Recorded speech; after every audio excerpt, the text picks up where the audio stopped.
नमस्कार। आप देख रहे हैं पढ़ाकू बाज और हमारे साथ है बलिया की धरती का ऐसा एक बेटा जिस पर पूरा जिला गर्व कर रहा है।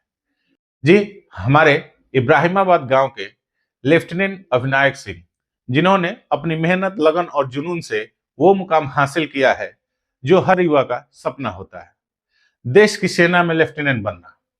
तो आज हम जानेंगे कैसे एक छोटे से गांव का यह नौजवान भारतीय सेना तक पहुंचा और किन संघर्षों, प्रेरणाओं से इन्हें यह रास्ता चुनने पर मजबूर किया। तो चलिए मिलते हैं हमारे गर्व युवाओं की प्रेरणा लेफ्टिनेंट अविनायक सिंह से। तो सबसे पहले अपने आपको बहुत बहुत बधाई और शुभकामनाएं आपके भविष्य के लिए, और स्वागत है हमारे चैनल पढ़ाकू बाज पे। Thank you sir, thank you so much. अच्छा, ये लेफ्टिनेंट बनने का सफर कैसे शुरू हुआ, जरा हमको अच्छे से बताइएगा। सबसे पहले आपको और आपके सारे दर्शकों को मेरा नमस्कार। मेरा नाम लेफ्टिनेंट अविनायक सिंह है और मैं 13 दिसंबर को आईएमए से पास आउट होकर के भारतीय सेना में लेफ्टिनेंट पद पे चयन हुआ हूँ।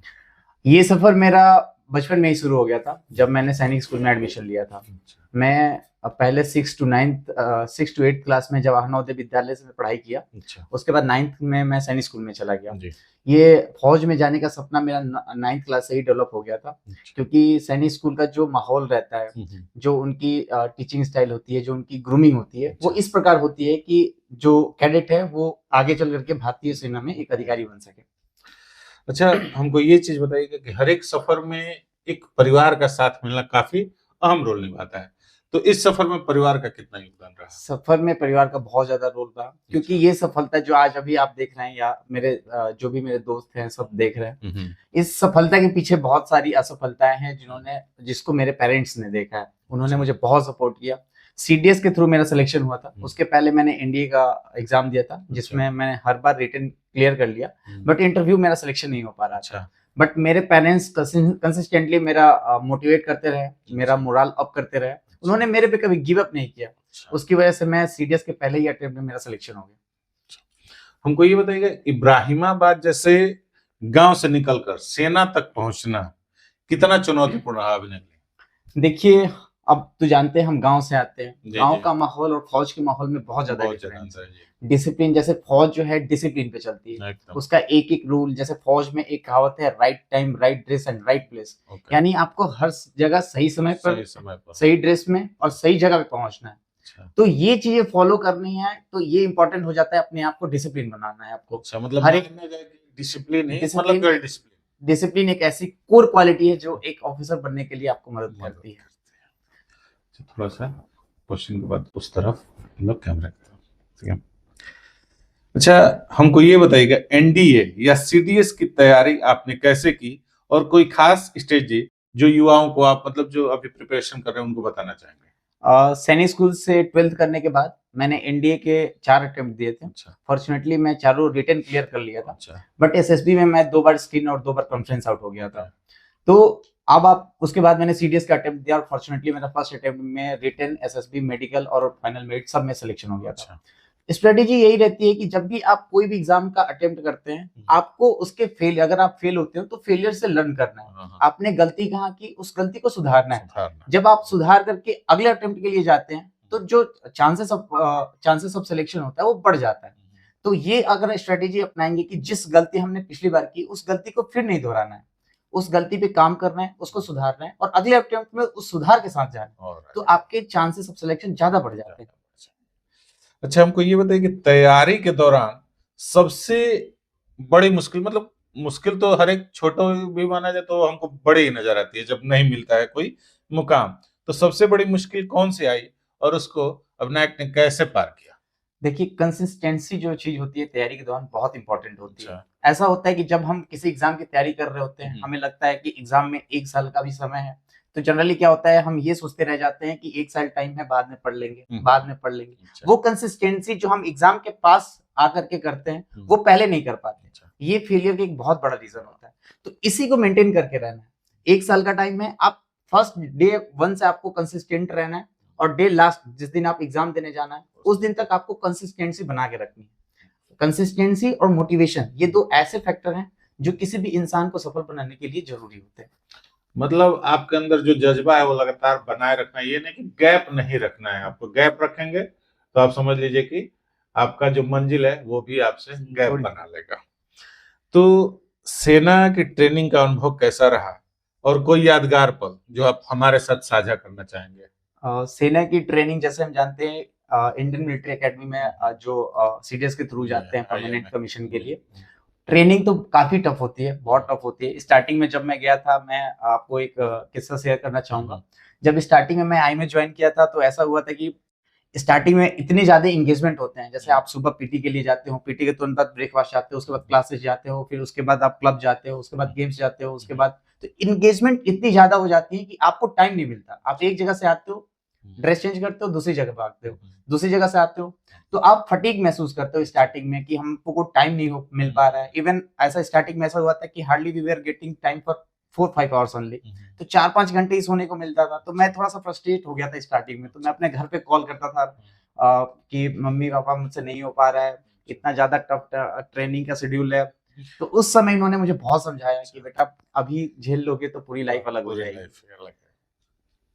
अच्छा, जब आपने पहली बार यूनिफॉर्म पहनी, यूनिफॉर्म सभी का एक ड्रीम है कि भाई वो यूनिफॉर्म हमारे पे आए, तो उस पल को कैसे मतलब अपने शब्दों में बयां करेंगे तो कैसे करेंगे? यूनिफॉर्म तो मैं कहूंगा कि पहली बार मैंने सैनिक स्कूल में पहनी थी, क्योंकि सैनिक स्कूल का जो रूटीन होता है जिसमें हम क्लासे जाते हैं वो यूनिफॉर्म पहन के ही जाते हैं। तो सेंस ऑफ डिसिप्लिन वहीं से डेवलप हो गया था।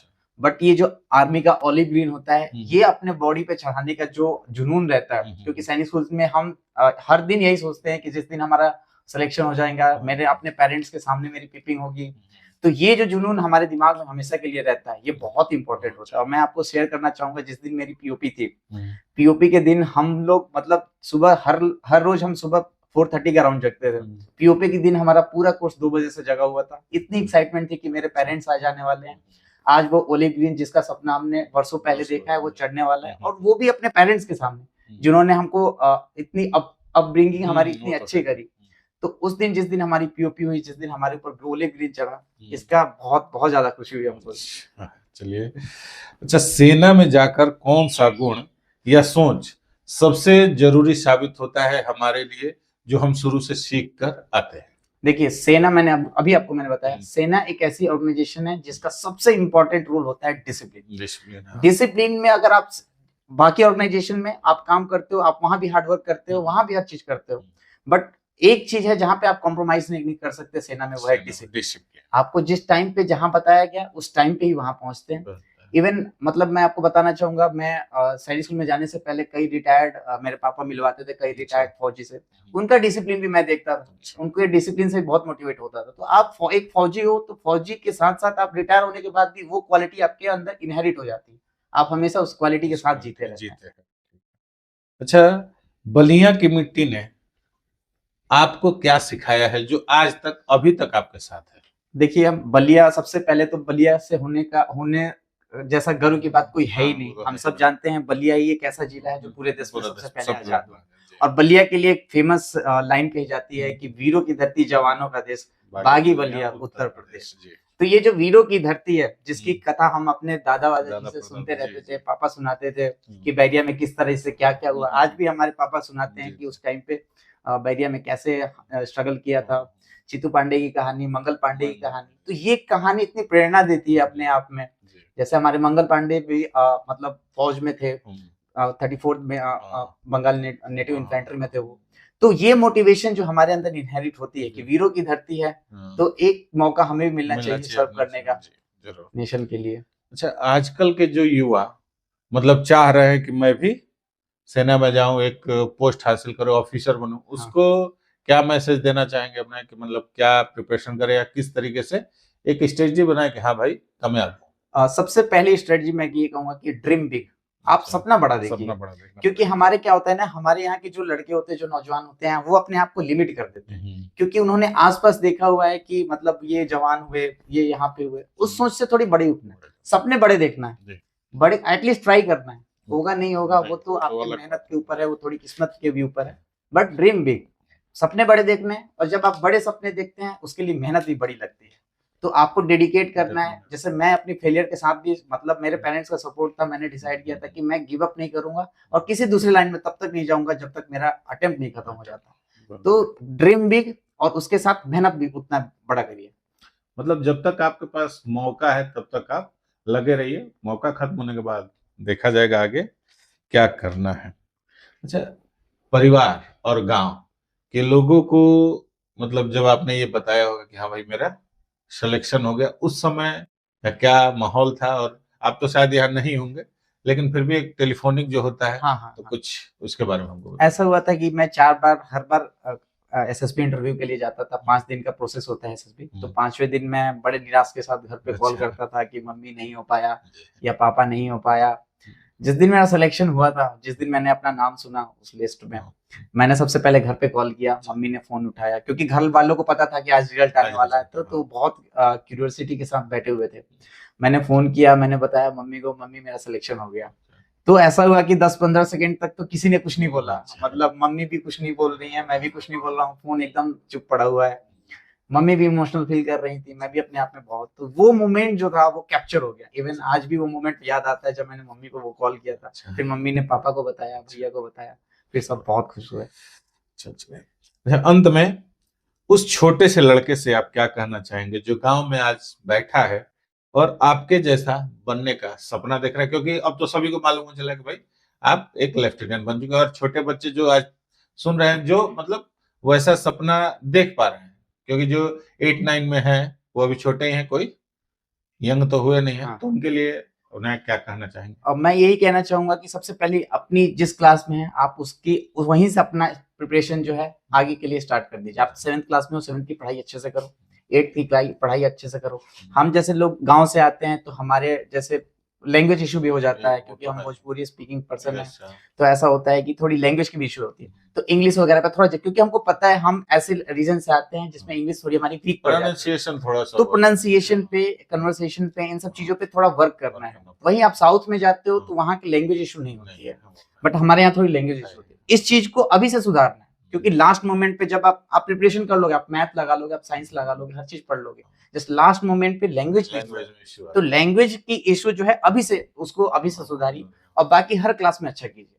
बाकी हर क्लास में आप 9th में हो, 9th का अच्छे से पढ़िए, कंसेप्ट क्लियर करिए। 10th में हो, क्योंकि यही 9th 10th की चीजें ही आगे आती है। ऐसे नहीं कुछ नया चीज आता है, नया चीज नहीं है। जैसे एनडीए में आप जाओगे, एनडीए का फुल सिलेबस 11th और 12th क्लास का होता है। तो अगर कोई बच्चा 11th और 12th में है तो मैं उसको यही सजेस्ट करूंगा कि अपने 11th और 12th की जो भी सिलेबस है उसको अच्छे से पढ़ाई करो, कंप्लीट उसको कंप्लीट अच्छे से करो, तो अपने आप कंपटीशन के लिए पहले ही तैयार हो जाओगे। आखिर में जो मेरा चैनल है पढ़ाकू बात, उनके बच्चों के लिए विनायक का मैं यही कहना चाहूंगा कि आप जो भी क्लास में हो, जिस भी क्लास में हो, वहां पे अच्छा करने की कोशिश करो और अपने वीकनेस को एनालाइज करो। आप कहाँ वीक पढ़ रहे हो, आपको पता होता है। जब हम पढ़ाई करते हैं हमें पता होता है कि मैं मैथ्स में वीक पढ़ रहा हूँ, मैं साइंस में। ये कोई दूसरा जज करके हमें नहीं बता सकता। आप जब पढ़ाई करते हो आपको अंदाजा लग जाता है कि मैं, उसी वीकनेस को छुपाना नहीं है। अगर आप पढ़ रहे हो तो अपने टीचर से उस डाउट को क्लियर करो, हर कंसेप्ट को क्लियर करो। शर्मान के कभी पढ़ाई नहीं होती, तो कभी शर्माना नहीं है, वीकनेस पे काम करना है और अपने ड्रीम को थोड़ा बड़ा देखना है। जब भी आप बिग ड्रीम करते हो तो ये रहता है कि आपके मेहनत करने की जो मोटिवेशन होता है वो ज्यादा मिलता है कि हमने बड़े सपने देखे हैं। हो सकता है आपको आपका सपना पहली बार में ना मिले, बट स्टिल आपको ट्राई करते रहना है, गिव अप नहीं करना है। सफलता, आज जो भी सफल है वो 1, 2 या तीसरी प्रयास में ही सफल होता है, तो गिव अप नहीं करना। आपके चैनल को भी बहुत बहुत बधाई देना चाहूंगा, और आपने हमारे लिए ये टाइम निकाला, इसके लिए भी आपको बहुत बहुत शुक्रिया। और मेरे साइड से मैं ये कहूंगा कि इस चैनल को लाइक सब्सक्राइब कीजिए। जैसा कि आप जानते हैं कि इन्होंने एक ऐसा मुहिम चलाया हुआ है जिसके थ्रू बच्चे, जो भी बच्चे सफल हो रहे हैं, उनको आपके थ्रू, आपको मोटिवेशन के लिए उनके यहाँ पहुंच रहे हैं, तो ये आपको बहुत ज्यादा मोटिवेट करेंगे। तो इनके लिए चैनल को लाइक कीजिए, सब्सक्राइब कीजिए, जिससे आप भी मोटिवेट होते रहें। Thank you. Thank you. Thank you.